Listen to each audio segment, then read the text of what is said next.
अस्सलामुअलैकुम। तो भाई क्या हाल है।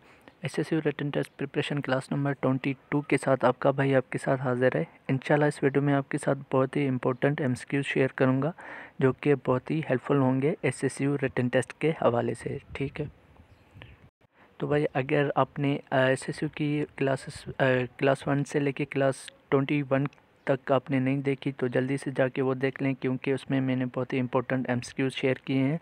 वो आपको बहुत फ़ायदा होगा। ठीक है, आप देखेंगे तो अगर आप एसएससी की तैयारी कर रहे हो तो अगर इस चैनल को सब्सक्राइब नहीं किया तो जल्दी से सब्सक्राइब कर दें ताकि हर आने वाली वीडियो आप तक पहुंच सके। ठीक है, तो बिना टाइम वेस्ट किए शुरू करते हैं। तो इसमें सबसे पहला क्वेश्चन है, which of the following statement is correct. तो ये चार ऑप्शन है, इनमें से कौन सी स्टेटमेंट करेक्ट है। ठीक है, तो इनमें से जो स्टेटमेंट करेक्ट है वो है बी वाली। ठीक है, pulmonary artery carries impure blood.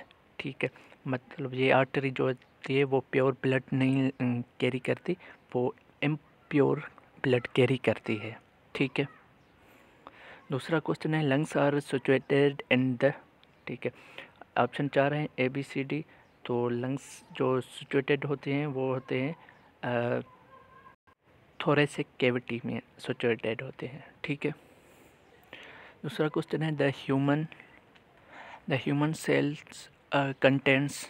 Human cells जो होते हैं वो कंटेंट्स होते हैं किसके, क्रोमोसोम्स के। ठीक है, जो कि 46 क्रोमोसोम होते हैं उसके कंटेंट होते हैं। ठीक है, एंजाइम्स किस में हेल्प करते हैं, वो हेल्प करते हैं डाइजेशन ऑफ फूड। ठीक है, फूड का डाइजेशन में हेल्प करते हैं। Food is normally digested in the, जो हमारा फूड होता है वो नॉर्मली किस में डाइजेस्ट होता है। तो ऑप्शन है liver, stomach, small intestine, large intestine. तो हमारा जो फूड होता है वो स्मॉल इंटेस्टाइन में डाइजेस्ट होता है। Total number of continents in the world. दुनिया में कितने कंटिनेंट्स है। ठीक है, तो दुनिया में 7 कंटिनेंट्स है। आपको नेम पता होगा तो मैं बता देता हूँ। सबसे पहला हमारा कंटिनेंट जो एशिया है। ठीक है, हम एशिया में रहते हैं। दूसरे नंबर पे अफ्रीका है, यूरोप है, north America, south America, Antarctica, Australia. ये 7 कंटिनेंट है। ठीक है, total number of oceans in the world.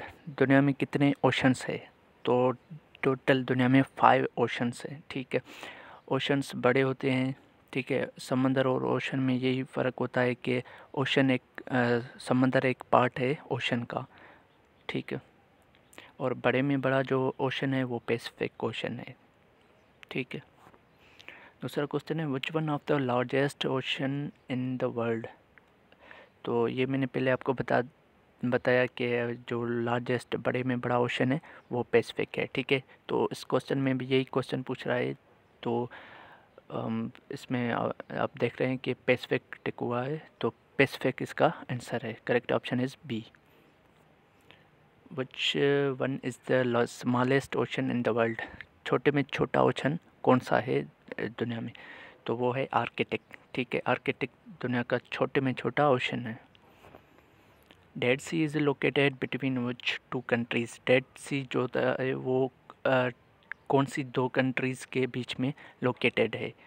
तो ऑप्शन है जॉर्डन एंड सूडान, जो दूसरा बी है Jordan and Israel, Turkey and UAE and Egypt.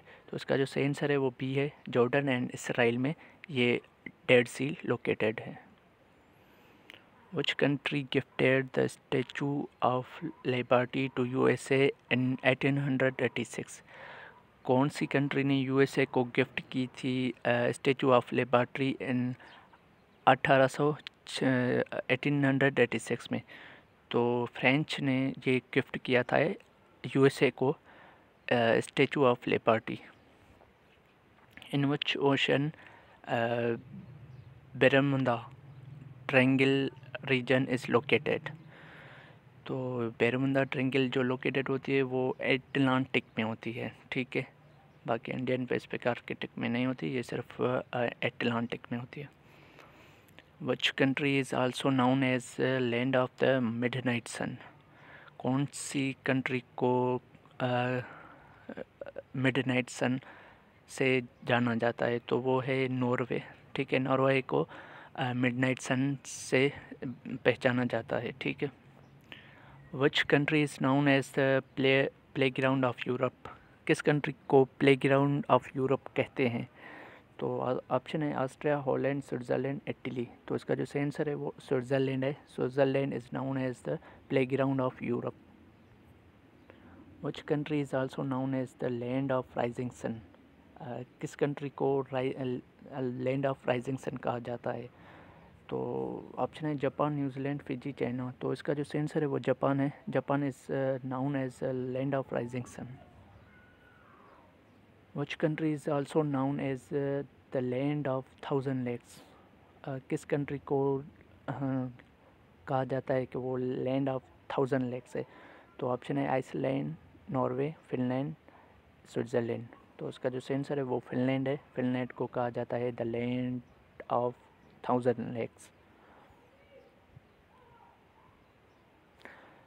Which country is known as the land of thousand thunder bolts? ठीक है, तो किस country को the land of thunder bolts कहा जाता है? तो ऑप्शन है चाइना, भूटान, मंगोलिया, थाईलैंड। तो इसका जो सही आंसर है वो भूटान है। भूटान को कहा जाता है the land of thunder bolts.